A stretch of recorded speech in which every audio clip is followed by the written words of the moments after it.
So my farm workers told me that something fell out of the sky, landed in the field, and I thought they were drunk, but they're not lying. Here it is.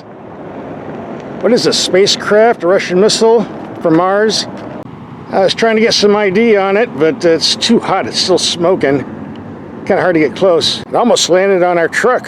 Good grief. I don't know if you can hear it on the microphone, but there's a horrible, hideous, shrieking sound coming out of the back. Worst sound I've ever heard in my life. See if I can get closer. I don't know if you can hear that shrieking sound, but there's something to see in there too. Let's take a peek inside, see what happens.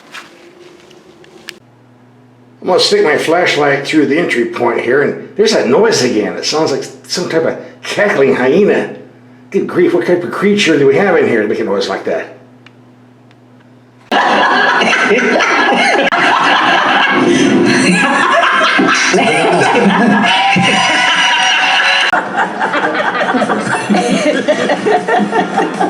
Bueno,